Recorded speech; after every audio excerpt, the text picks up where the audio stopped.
Looking for all the latest tips, tricks, updates of what's going on in the recruiting industry, check out the Digital Recruiter Sunday night newsletter. I am not here to blow up your inbox. I don't have enough time to create an email every single day. I once a week send you impactful, a big thing that I've learned this week or realized from working with hundreds of recruiters, owning an agency myself. I'm in the trenches every day like you are, and I'm sharing everything that I'm seeing every Sunday, from content, from automation, from how to get better clients, how to find candidates quicker, how to grow your team, how to hire people, everything in between. The link is in the comments. Sign up today, or you can go to my LinkedIn profile, Clark Wilcox. It's the first link on my feature section. You can sign up there. It's all free. So you get all the tips, everything that you need, free in your inbox every Sunday night. Sign up today. All right. Well, today I have founder of Propulsion.ai, Scott Morris. He has awesome background in HR and just human capital, working at SaaS companies, now building his own. It's an AI tool. You can get a job description in a matter of minutes, written by AI and you. It's a super cool tool. I've gone through the demo with him live and have access to the platform. I got to see it and write a job description for Digital Recruiter for a BDR role. It was super cool, really dynamic. And so I'm excited to have him on, hear his story, learn more about the company that he's built. I think it's going to be really impactful to recruiters, whether you're corporate or an agency. So I'm excited for you, the listener, to learn more about Scott and his story. Scott, thanks for having me. Dude, like I've been looking forward to this. I think mostly because you're just an amazing human being, and I love talking to you. And but also because like that's the greatest intro I've ever had. And none of the stuff about me, but all of the stuff about you finding like the product useful, because that has been the most rewarding part of, I think, of any founder's journey. I don't know. I've never done it before. This is my first time. So, but seeing people use something that effectively came out of your head and really find value in it. It's a feeling. Oh, it's really interesting. And there's so much noise just in general, let alone AI now, that, we all like to kind of try things and test things. But I've been working a lot more on it this summer to figure out, okay, we have like the core of something really special at Digital Recruiter. I have a lot of pieces. Could AI help accelerate or clean up a lot of those pieces that we have? And it for sure has. And I've been falling in love with it and creating modules quicker and lessons and immediate feedback. And I just created one. I just had a coaching call where my client asked me, someone says, I'm not looking to hire, but I'm looking for a job. What do I do? I was like, well, why don't you teach them about LinkedIn Profile and Sales Navigator and Dripify and content? And I was like, you know what? Screw it. Let's record a Loom video right now. We did it in 3 minutes. AI created the template for it in 2 seconds. I put it in her Google Drive and she can use it. I'm like, here's the Loom video, turn it into a PDF, add your company logo as a header, and you can start sending it out to every person as a huge value add. They're never going to forget you as a candidate, ever. It's just like, this was incredible. Like, how did you just do that? And I was like, well, it's the brain plus AI. And I shared that story because I felt like that when we went through and built a job description in 30, 45 minutes that was actually legit and it looked super professional. It's like, whoa, had my logo on there and everything else. I'm like, that's good. Like, I gotta now be ready to actually hire that person, right? But I was like, this is good. Like, I was like, it kind of made me, can I bring that person on right now, right? And then that's what I love AI for, when it takes the skill, right, and all that stuff. And I'm doing too much talking. No. That's why I'm pumped about it. A couple of points that are worth reacting to there. One is, like, anybody right now who is saying to themselves, I wish I had more time for fill in the blank, is not leveraging the tools that are out there. But the other thing that you said that I thought was really interesting is that it's your brain and AI. I don't think with any of these things, and especially not with the product that we've built, you don't just hand off the assignment, because AI can't do that part for you. It lacks the context. It lacks the special thing that you bring to the table when you're sitting down to do any job function. But it can be an awesome collaborator. And that's what we built it for, was to sort of create the experience when and where you want it, of sitting with a partner and having an exchange and be able to trade ideas and get to something really, really quickly that is really impactful because you're in it, not just because the AI tool did work for you. Yeah, and that's I think that's what you've done. And that's what we went through that process, and it felt like, well, I mean, why don't you explain the tool, right? We'll kind of go in first, and then we'll kind of go into kind of the background, how it came to be, and all that. But yeah, why don't you, in your words, So kind of give a if you breakdown, don't mind, let me because no one wants to take hear like it from me. 1 minute and Yeah, just level set on some problems that we thought were really important when we started the journey, because it contextualizes yeah, why the tool is important and why we built it the way that we built it. So, you know, any of please us do. who have spent any time in talent acquisition know that getting a manager to sit down, and whether that is an external client or whether it's an internal hiring manager, getting that person to sit down and scope a role with you is really, really important to the ultimate success that we have as recruiters and that they're going to have as an interviewer, and ultimately that they're going to have as a boss.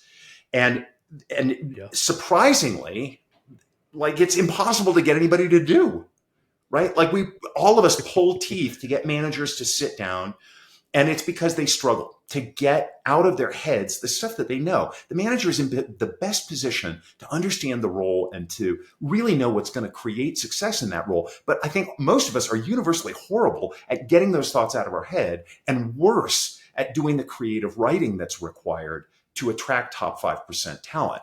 And I don't just think this is a hiring thing. I mean, like, a lot of what I've done is in talent, but there are implications for performance management. There's implications in learning and development. There's so many fingers to getting the piece up front right. And when I say job scope, I mean, like, as a manager, you have to understand how that role fits your strategy in the organization. And if you're an external recruiter, that's even harder, because you've got to now get inside of their strategy and your client's strategy and inside of the head of that hiring manager, right? So you've got to understand how it fits the strategy. You have to understand the difference between tasks and outcomes, because engagement, like, nobody gets engaged by do task A. But if I give you an outcome in a role and I say, look, this is something that's meaningful to the business and you're going to be accountable for it, that changes the picture. And that starts to build toward pride. And, and Daniel Pink in Drive, those were the three things, right? Autonomy, mastery, purpose. Pride is a part of that. That leads to that purpose, right? So you got to understand how what the outcomes are. You've got to understand how you're going to measure success in those. What are the competencies? What are the skills? Like, all of those things are really, really important, and they don't get thought through very thoroughly. So that was the big problem that we were trying to solve. It takes too long. Managers don't want to do it. None of them are really good at it.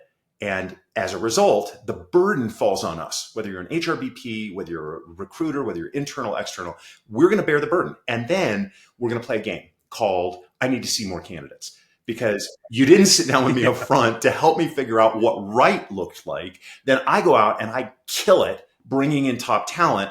And you're like, nah, I don't like that. I got to see something else, right? Complete BS. So the antidote to all of that is get it done up front.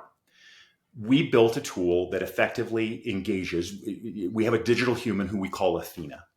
And she is loaded with all of the wisdom, all of the knowledge, as much of the experience as we could, that a senior recruiter would have, or that an HR business partner would have. And she's going to have a dynamic exchange with the user. And throughout that dynamic exchange, she's collecting pieces of information. Her future questions are based on answers that I maybe just gave. And as she is collecting those pieces of information, she is simultaneously writing a performance-based job description, an SEO-optimized job post, social media content, an interviewer prep guide. She'll do fair market analysis on base salary. She'll do talent competitor intelligence gathering. If I tell her who I think I'm competing for talent with, and I tell her the role that I'm trying to hire, she'll go out and mine the internet for my competitors' postings. And then as we're working, she'll say, hey, Scott, your competitors seem to be looking for these skills. Are these important to you? Can I generate some more for you? And we have this, not only the back and forth on the collection of the information, but the back and forth on an editing process. She will give me some content and I can give her feedback on that, tell her what I like, tell her what I don't. She does a really good job of taking my feedback and inputting it. And then at the very end, all of the work is done. So, like, recruiters are telling us this tool saves them between 4 and 5 hours of effort per role. And when you think about that, like, my last corporate gig we were hiring 15 positions a quarter. I had 15 open recs in a quarter.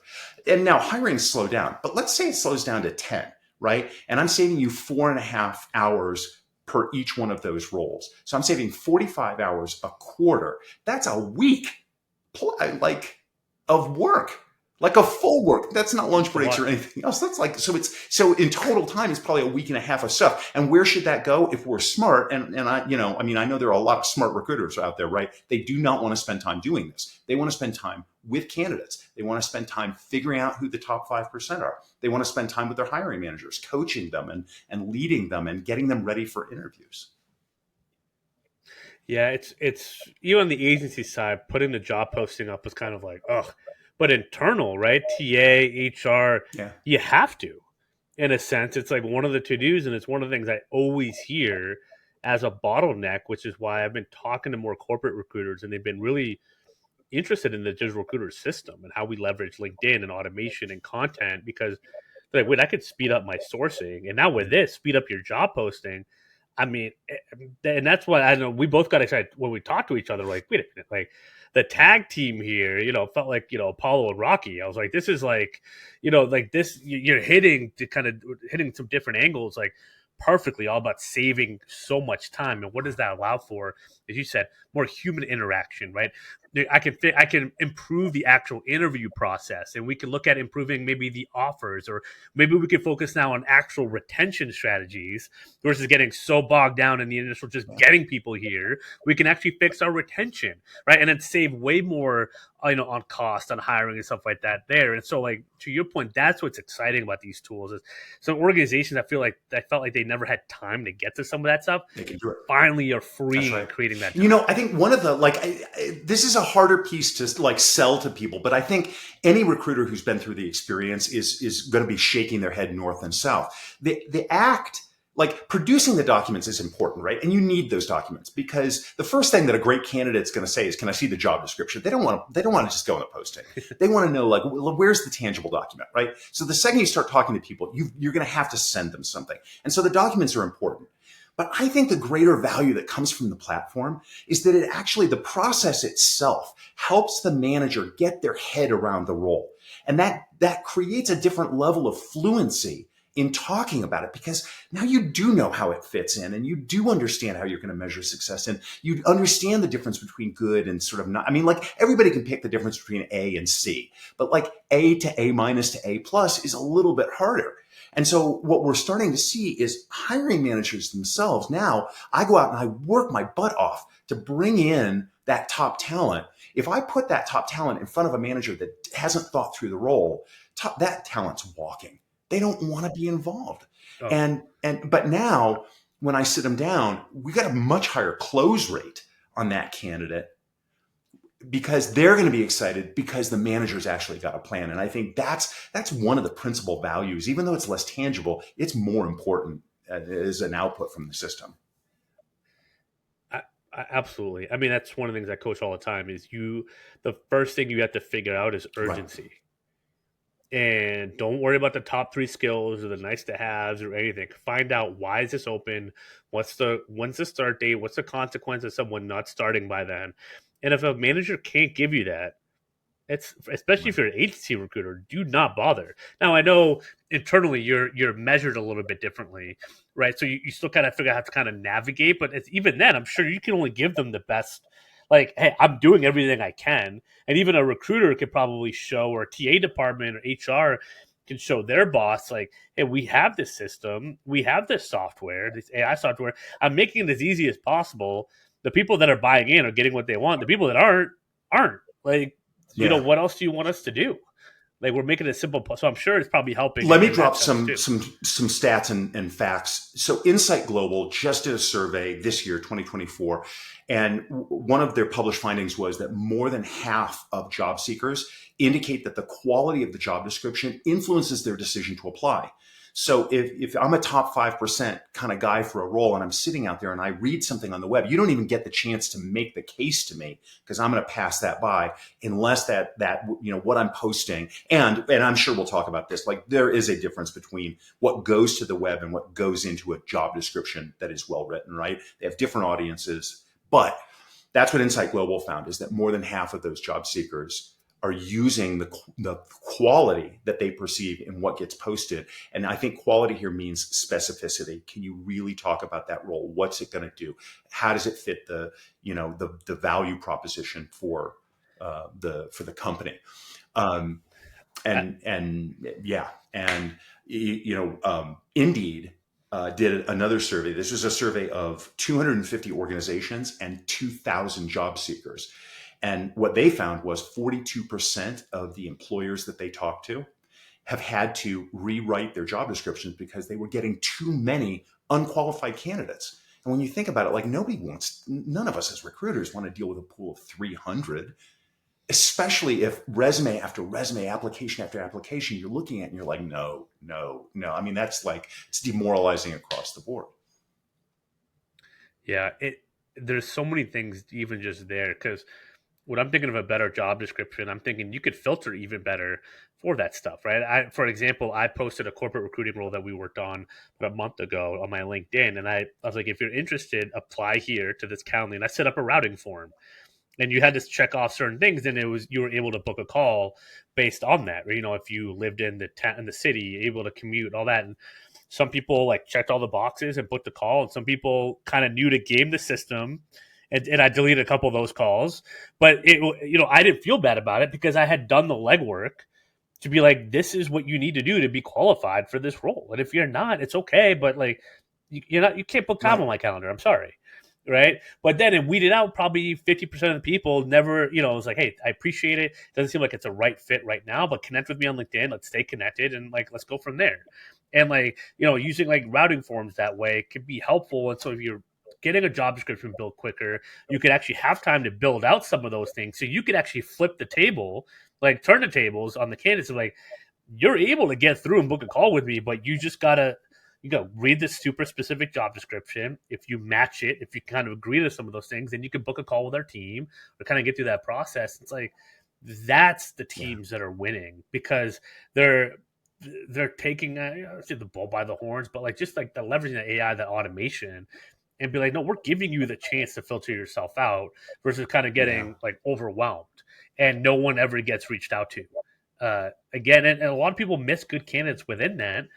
But also this job description, if you are more of like a headhunter, aggressive style, like kind of what we do, again, I get passive seekers. Hey, can you shoot me the job description? I can show it. I can, redact the company name or whatever, unless it's exclusive or retained or something.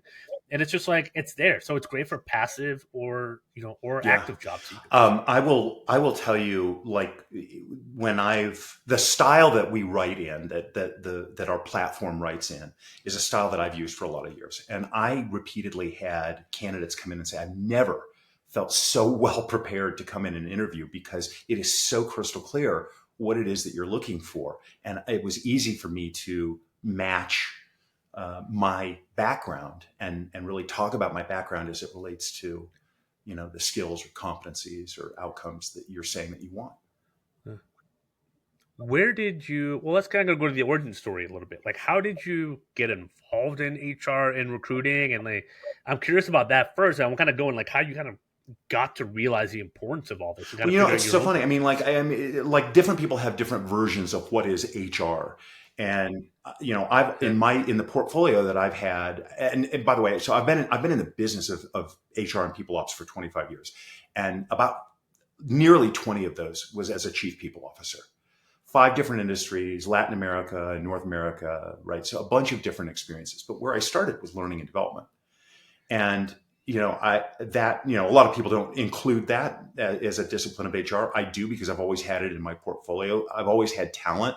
I'm not sure talent always belongs in HR, but I think if you have the right leader who gets it, then I think everybody wins. But true of so many things. So my first HR job, funny enough, my first HR job was actually as a head of HR. So I went the learning and development, route and learned about scaffolded learning. Yeah. And that's, surprisingly, I drew on that as we were building this platform. And all of a sudden had a team of 80 HR professionals and, 9 different disciplines and, a full compensation team that was doing comp analysis, and a full talent team of like 11 recruiters. And you know, I've always been a guy that wants to learn everything. So I never was like, yeah, why don't you guys go do talent acquisition? I was the guy that was there saying, hey, let me roll up my sleeves and work next to you. Not that I don't want to do my own job as leading the organization, trying to plan strategy, but I really want to understand what, is hard about this, and where we're winning and where we're not winning, and be able to think about how to innovate around those things. And that requires getting your hands dirty and being in and on the front line with people. So I did that in comp, and I did that in talent. And, I did it. And even as a chief people officer, I was teaching classes, because you don't want to lose touch with what does it mean to be able to teach somebody something effectively. And I think that's really formative, because we built a tool that doesn't require much learning. It's intuitive. She guides you along the way. Most of that knowledge degrades. And so trying to teach people how to go do these things, like if they're not doing it every day, all day, they forget. Right. And that's a lesson that came out of it. So it's nice. Yeah. It's nice to just have it when you need it. And so like, what was, you go from learning and development to head of HR, all these people under you, you're getting your hands dirty, you're working side by side. What are some of the things that were kind of glaring to you when you first got into the role? Like, wait, we're doing things this way or that way or this? Like, like you kind of came in with a different, probably more of a fresh perspective. I'm sure it was overwhelming at times. But like, what were some of those like kind of glaring things? Well, I think the most tangible one relates to compensation, because my comp team would be consistently frustrated. And these all have the same root, by the way. And it's why we started to attack job descriptions. It's not that I think the job description is like everything in talent, because it's not, because there's so many things in talent, but it is massively important. And to illustrate that, my comp team would complain a lot about, we can't grade this job effectively. We can't create a comp system that's equitable because the job descriptions are so bad. And so, everybody thinks I'm on V1 of this idea, because we just launched the product, right? But in reality, it's like V20 in my head, because I've been working on these ideas for a lot of years. And finally technology came in and was available and good enough, and at a price point that we could actually use it to build tools that were, helpful to be able to solve some of these problems. So, if you don't get the job description right, it's a lot harder to get comp right. It's also a lot harder to get interviewing right. And so my talent team was like, how do we prep interviewers? Like, and I think practically, like, and I hear this story all the time, that leads to, the candidates, like, I interviewed with 4 different groups, and every group asked me the same questions, and most of them were kind of BS, because people aren't ready. Most people are not like massively skilled as interviewers, but they can get it done if you give them the tools to help them. And we do. Right? We have an interviewer prep document that's designed to keep people on the same page in interviews, and a roadmap item that's a near-term roadmap item will be to translate now the job description into a set of behavior-based interview questions that can be given out based on your role in the interview.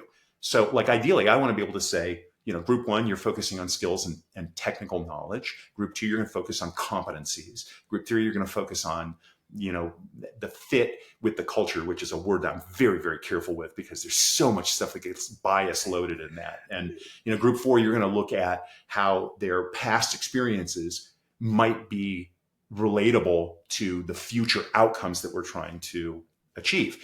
Everybody gets their own set of questions. And by the way, the recruiter doesn't have to do any of this. The recruiter needs to have the dynamic process with Athena around this, so that it goes the way that the recruiter wants it to go. But the base material comes out of the job description. Recruiter puts their hands on it. It goes out to the teams. It's super, super fast. So near-term roadmap for us.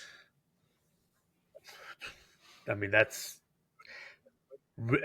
really effective, and it is funny. I can probably see people giving you some like level 1 feedback on all this, which I've tried not to do. I don't think I really haven't had much feedback. I've just been more impressed than anything. So it definitely it comes off as 20 years, 25 years, all kind of put into one. I mean, that is like always the most beautiful kind of products. I feel like it's like, you've tackled this thing, and that domino effect can be so impactful versus trying to solve all Right. 30 dominoes, right? Like fix this as kind of the root cause. As you said, you're not just fixing a symptom, kind of that root cause and kind of what that effect can have as a department. And you've lived it, you've done it, which is super cool. Yeah. I mean, really cool kind of what you can do there. But how did you start doing this before AI? Like, how did you go about fixing So, this in the so department that you like were at? it was all, I Yeah. mean, like everybody else did, right? Because I'm no different than anybody else. We all did it by hand. And you over Yep. time and doing it with repetition, you figure out what works better and what doesn't, what produces results with candidates and what doesn't. And you do it by hand. And I'll give you a quick example. So, and this is not necessarily about creating, well, I guess it is, but my last corporate assignment, we were PE owned, and we were merging 4 companies together. And we had to rewrite like 450 job descriptions so that everybody had it done. Now, I was chief people officer, and I said, look, these need to be equitable, they need to be written in a similar style. They need to be of similar levels of clarity. We need to make sure that the whole system fits together. And so to do that, I said to my team, roll up your sleeves because we're going to go write job descriptions. And it took us like a quarter. It's like 13 weeks. And so when I left and I was like, I'm building this thing that's been in my head, one of the things I was convinced was it cannot take that long. And with our tool, legit, that what I just described would have been done in a day, with maybe 2 or 3 additional days for approvals and review and some editing with, this doesn't fit with that. Go back and edit it. By the way, we have an edit feature built in too. But so 13 weeks and we did nothing but that. That was a whole quarter of the agenda that we had for the year that was gone. And it would have been done in a day. Crazy. And the price point, I mean, you have price points like what, 30-ish a month, 60 Well, a month, we've like got a I mean, couple of it's not, plans. yeah. We've got a bootstrap plan that we're offering just because, like, maybe you don't need the volume, and it's got some limits on it, so you can do 1 job a month if that's what you need. It's not the most sort of efficient plan if your volume needs are higher, but yeah, $31 a month. 31.25, and then our pro plan, which is our meaty tier, full features. The ability to add seats, the ability to add organizations, we can talk about that in a second, the ability to add comp module or talent competitor intelligence, all of those things, $64 a month. So when you think about it, like, you're under $1,500 a year. And I don't think we have too many close competitors, but the ones that are out there are charging $600 a month. Wow. And you're able, I mean, you've just kind of got it dialed in. I mean, I've seen it.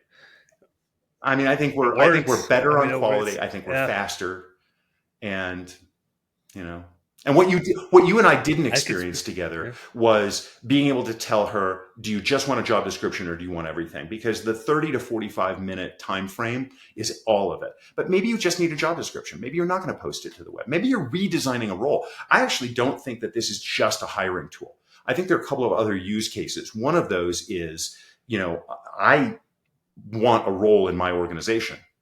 And so I go to Athena and we co-create this role. And then I take that in hand and I go to my boss and I say, like, this is my job. This is what I want to do. This is how I think it's going to move this business forward. And we're now having a conversation, not about my aspirations, but about something that is concrete. It's on paper. It could be digital, like however we're doing it, right? But it's there and it's in front of my boss and it's specific. And that's a very different proposition than we have today. I'll tell you another thing that's different. Like, in the world of today, everybody knows, like, especially the folks that are internal, you got to get finances approval. And if you don't, like, you're going to have to get finances approval, right? So It's a good lesson for agency recruiters too, though. Make sure it's budget before you approved start, before you right? get And going on the so roll. when we go today, we go empty-handed and we go like, this is what we're going to hire, this and that, because if they're going to say no, it's not worth the amount of time that we have to put into it to develop these things by hand. But if it took me 15 minutes, which was where I was going a second ago, like, if I just need a job description, I can get that done in about 15 minutes because I don't need all of the other stuff that gets generated, right? So 15 minutes later, I'm walking in the finance director's office and I'm saying, this is the role we want to hire.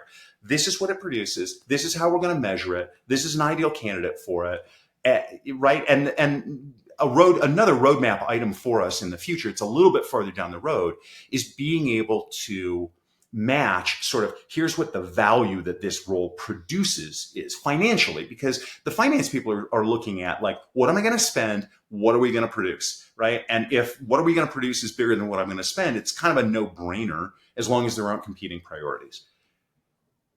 Oh, you got all the agency recruiters' ears perked up right now. If you got that tool coming in where you're presenting job description, the cost of not having this role filled based on, you could do some screening questions as an external recruiter, definitely internal, but even external, how they qualify stuff. Okay, well, this is probably the estimated revenue that you're losing. You talk about justifying your fee and everything else. I know that, the agency recruiters listening to Well, this. let me tell you, if I was an agency That. recruiter, here's how I would be sort of navigating business development and closing deals. Is, my client would say, or my soon-to-be client would say, I think we're going to hire this, and they're exploring with us, and like that dance that we all do, and so then I go to Athena and I use my best guesses.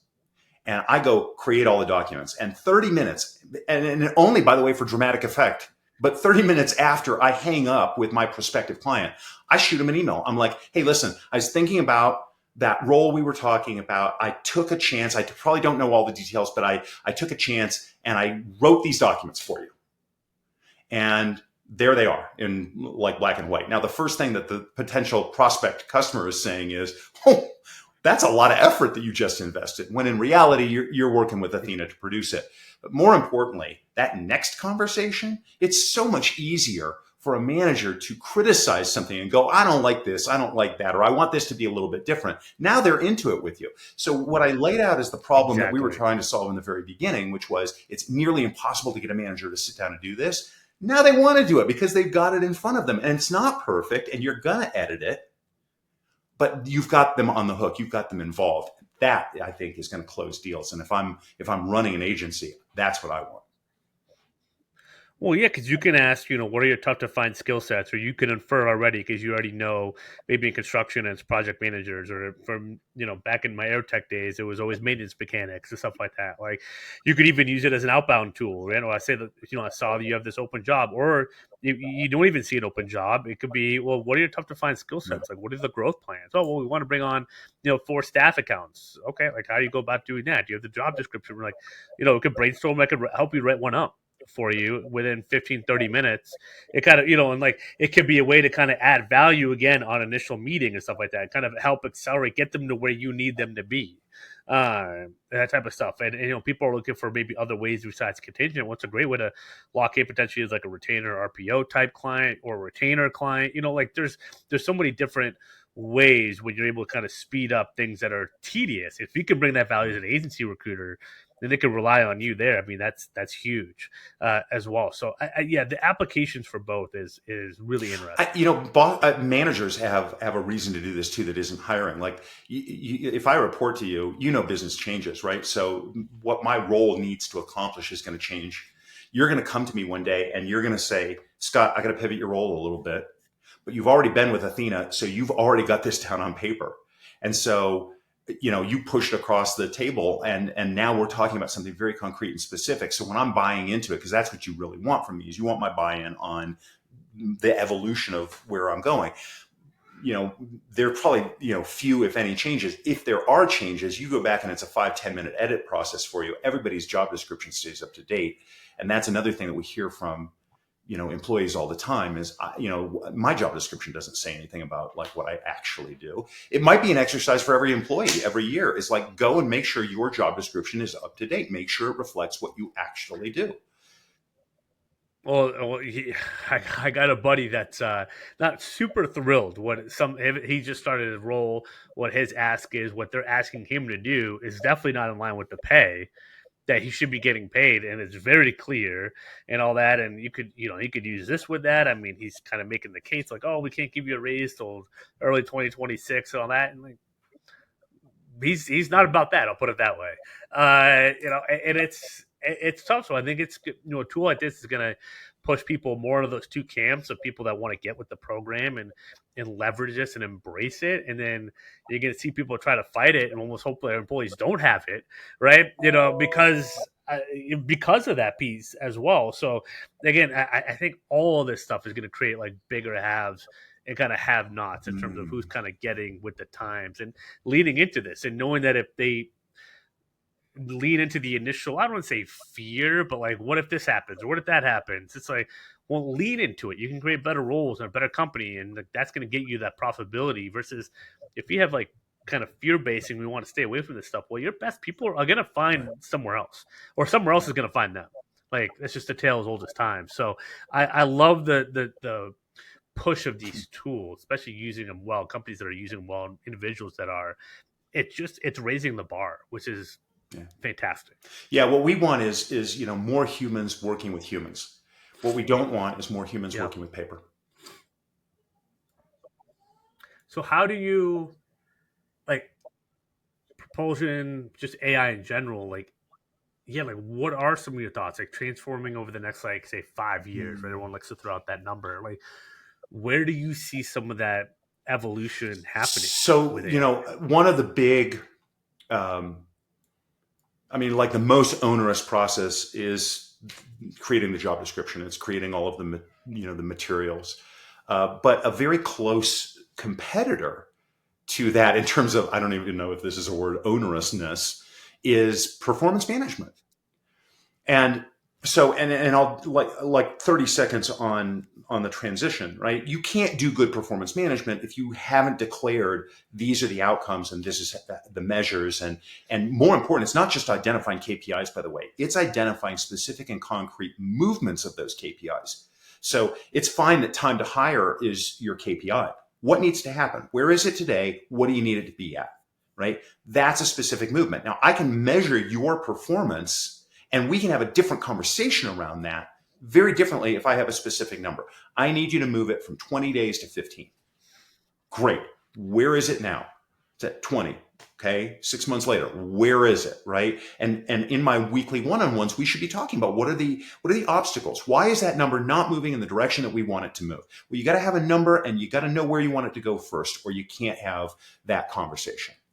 In terms of performance management, the Corporate Leadership Council found that managers, on average, per employee, spend between 210 and 310 hours a year per employee on performance and performance management related activities, and that the employees are going to spend on their own about 40 hours. That is a ton of time. Now, what makes that worse, and this stat comes from Gallup, is that 95% of managers are dissatisfied with their organization's review system. And fewer than 20% of employees feel inspired by their reviews. So you asked me where I think AI is going next. And this is like, we're not just a job description company. That is the first of what we envision as 4 products that we're going to launch. And I think AI is going to play a huge role in performance management. And here's how I think it's going to happen is we're going to start collecting insights, concrete and specific insights about performance in a much more granular fashion. And so, the typical, like if you're a better practice organization, you're doing reviews quarterly. I'm always a fan of every week that we get together should be a mini performance review. We should be talking about like, what are you doing well? What are you not doing well? What's in your way? How can I help you? How's your life? And how are you performing to the outcomes and the measures that we agreed upon when we signed off on that job description together? And if you aren't making it, I may not be doing part of my job right. What can I do to help? Right. So I think that's the best practice. But if you're a better practice organization, you're doing it quarterly. But the reality is most organizations are doing it annually.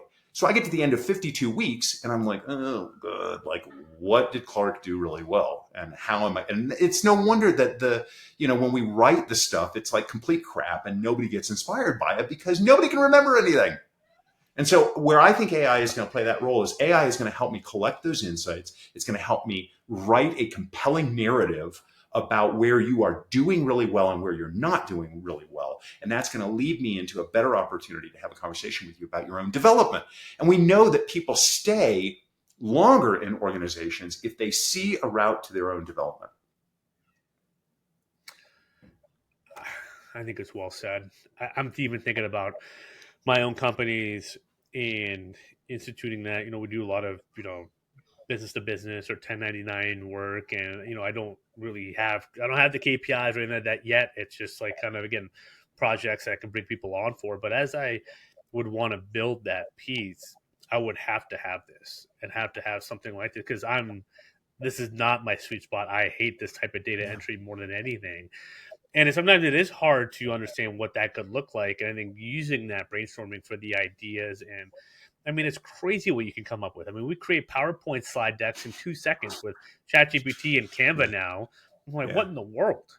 Like, and I think you're right. So I'm kind of like slowing down, as I said in the beginning, to kind of piece all these things together, like slow down to like not just speed up, but like 100x up compared to what we are able to do even a couple years ago. And I think, yeah, this is such a big one, and it'll be interesting to see the size of companies that start to adapt this and really get this figured out quickly. Uh, the people that get it, don't get it. Some of the, I'm sure there'll be some wrestling matches, figuratively speaking. Obviously internally, companies trying to figure this out, but man, if you really tap into this, like word gets around, and as you could see in the job description, the interview process, people are going to be really wanting to work at these types of companies. And if your company is like that or your clients are like that, man, At a time, like, again, to referencing like the very beginning of our conversation, Clark, like, I think if anybody is sitting there saying to themselves, like, I wish I had time to do X, you're not taking advantage of the tools, because like, we're, as yeah, recruiters, as HR people, we're never going to be out of business. The world is always going to need us. The question is, what's the nature of the business, right? And the things that took all of the time before are not the most important things. And we're talking about some of them. It's massively important to have the right job description. It's not massively important to spend the time that was required to get it right. I want to be spending my time coaching yeah, people and helping them tackle tough, conversations and interviewing better. And like, so my job is never going away, but the job is going to change yeah. based on the adoption of these technologies. I completely agree. I mean, the speed and the time, and especially people, there's a lack of Mm, execution, a lot of people getting stuff done. And I think it's helped me execute better. All the kind of tools and everything, and which is great. Go from 0 to 1 with the million things that I have in my brain and kind of get on paper. And that's why I was excited about the software that you built, because it's like I just see that happening. I think for thinking people, innovators, it's like this is really exciting time to kind of leverage all these things. Yeah, there's a bunch of chaos going on in the world, but man, it's never been easier to be crazy productive, especially if you're an all-time procrastinator like I am. That's like I love all these tools. I can kind of just like boom, boom, boom. Like it kind of it removes a lot of the menial work, and it's yeah. been fantastic. Um, yeah, it's going to be really interesting. I think really fun to see where this evolves. You're going to get people that get it wrong, but I think that's more of an opportunity Yeah. for people that get it And right. I mean, that's true of the adoption of any technology. When stuff first comes out, Yeah, it's not always built right, and you don't always use it right, and that goes away quickly. And I think it's a part of the natural evolution. absolutely. Well, I got to ask you this, since you were HR leader for so many years, like what was, we have a lot of a lot of recruiters, but a lot of agency recruiters. What was your approach working with external Mm. agencies, if there even was one? Did you ever work with them? Oh God, And yes, yeah, tons. But like, my rule number one was, don't ever leave them in the dark. Like, don't let them guess at anything. Have the conversation. Let them, don't get frustrated when they're asking questions. Like, because the better I prepared that external recruiter, the faster they worked. Because we're all trying to get to the same spot, right? That's why I think, like, the way I produced content and the way my teams did it was so important, because it led to that kind of clarity. And now, our tool just makes that faster, but we're trying to get to the same spot. yeah, Low ambiguity, you want high, clarity, and you want the recruiter to be able to maximize their time. And again, I want those recruiters spending their time with candidates. And that means they have got to be really good on resume review. And the only way you get good on resume review without introducing bias into it, by the way, is you have to have really clear success definitions. And that's why those documents are so critically important. So that was, I think, the number one role for me for working with an agency recruiter. And then, I always wanted to partner, like, we could do a lot of the general stuff ourselves. But when it came to very niche roles, people that had established networks are still super, super valuable. And I'll be honest, like I had this concern that, somehow they were just shuffling around candidates from one kind of organization to another. But I think that's easy to probe in conversation. And especially if you have a relationship with somebody, first of all, you got to view it as a relationship, right? It's a partnership. Yeah. And I think a lot of people look at it as, menial help. And I know I've been treated that way. And, that it's just not right, but I think the more evolved minds are seeing it as a partnership, and so. Well, it's just nice to hear from someone's internal just to have that value external and kind of how to be valuable, right? It doesn't You're not even saying you have to be a subject matter expert. It is nice to have the network, but I think even nowadays, I see even the process of just like having the time in the recruiting process dialed in that you can figure out a role, figure out the candidate, and just have a recruiting process down. I've searched for a property management role in real estate. I knew nothing about it, and I got 15 candidates Hmm. within days, like via LinkedIn, via email, messaging. Super excited that were great fits. It's like okay, like I, I didn't have to have the network established already because I know how to get the right people on Yeah. the hook, right? I think showing that as a recruiter is so key. What are some ways that like whether it was cold outreach, did you get introduced to agencies? Did you have them reach out to you cold? Like, how did you like to be approached initially by agency recruiters versus like what didn't work with Hmm. you? I mean, so most of the relationships that I built with external firms were recommendations from other folks that I do. But I think Gotcha. that, like, when they were reaching to me, and I think the best expression of this is my experience in manufacturing, because man, that was not an industry that I knew when I went in, and man, it is nuanced when it comes to talent. It's like manufacturing is not one thing. Manufacturing is so many different No. things, and it's like tight tolerance, or Yeah. larger materials, or just if you're bending metal, or any of those things, plastic molding. And so I think the thing that would have really gotten me, I know the work that they're going to do, but really highlighting the industry understanding, it would have and was key for me. And even with, so we made a bunch of medical device products, and so not only do you have to understand manufacturing, you have to understand med device as a whole. And that kind of approach of, like, let me give you my bona fides related to industry knowledge.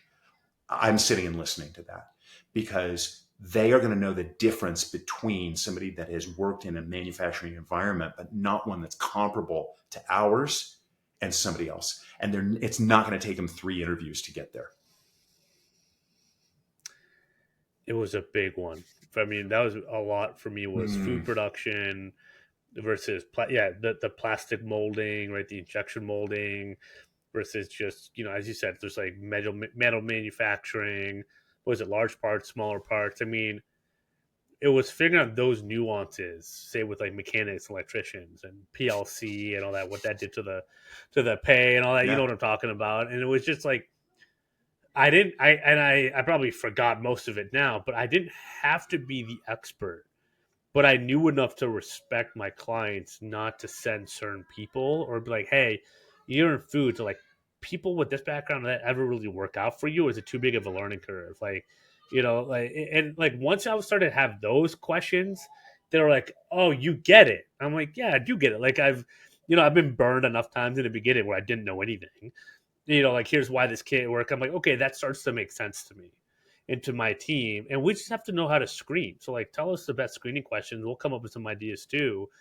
But like just make it make sense. Like why does, it not work for this type of food manufacturing, but it might for this and all the different nuances in between. And man, did people like they start to light up when they realize like you're a recruiter that just is willing to get it and like understand their nuance and doesn't want to just, as you said, fling mud at them, but it's like trying to figure it out. Like, just like I'm not going to send you someone Yeah. if it doesn't make sense. I Yeah. just want to know why, right? And that's a lot of what you're doing with the job description. Like, you kind of have to poke holes in it as an agency recruiter, and that's why I just think that it's pretty cool to have.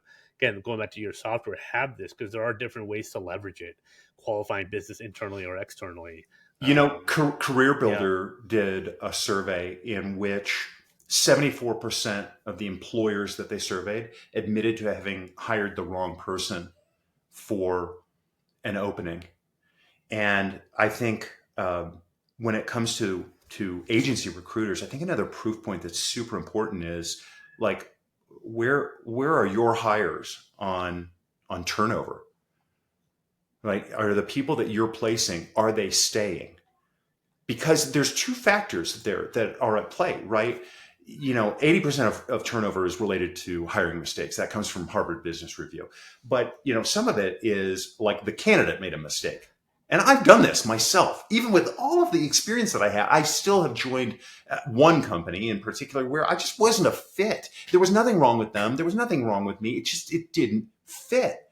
And that's going to cause turnover. But the recruiter should have been able to identify some of that and be able to say, yes, you have all the knowledge and all the skills, and you're just not right for the environment. You're not going to succeed here. And Internal or external I recruiter? think, I mean, both if you're smart, but like it's so much easier as an internal recruiter to do that. But if you're asking good questions, if you're really spending time with people, I think you pick up on, I mean, you should be able to pick up quickly on some of the factors that are in that company. Yeah. It's where I push back on the agency side because to me the job of an agency recruiter is to present the best three great options. And then the hiring manager has to take that ownership. The company has to take ownership of their retention, their training, the environment. Now, because I think the agency recruiters take way too much blame, way too much. I think guarantee periods are mostly fraudulent.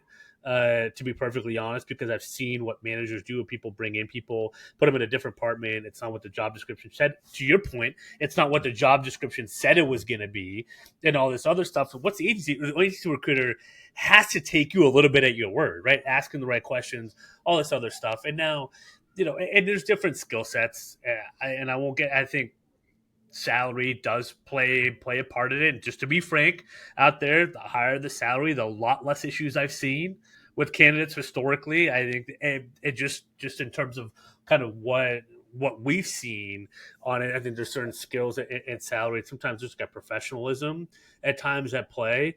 But I think if you're getting into the 5-figure salaries, it has to be Yeah. crystal clear and laid out because again that's where people sometimes don't know any better. They're learning to be a professional and like learning like it has to be really buttoned up for those people for the expectations. So I think the recruiter can push on that, especially externally, to make sure that they have that and to bring that up and not be afraid of that.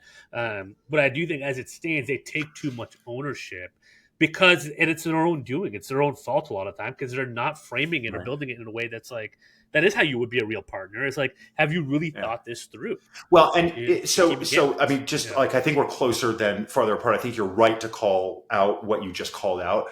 I think the point that I was trying to make inartfully was that if you come to me as an agency recruiter and you say to me, "Look, let me tell you about how deeply I understand this industry that you are trying, like that aspect that you were trying to recruit in, and by the way, here's my percentage on roles that I've placed in terms of how they've stayed." Nobody should expect that to be 100%. Nobody should expect it to be 90%, right? But if you come to me and you're saying like more of my placements are staying than going, and here's my bona fides on my industry understanding, man, I'm signing up with you on that.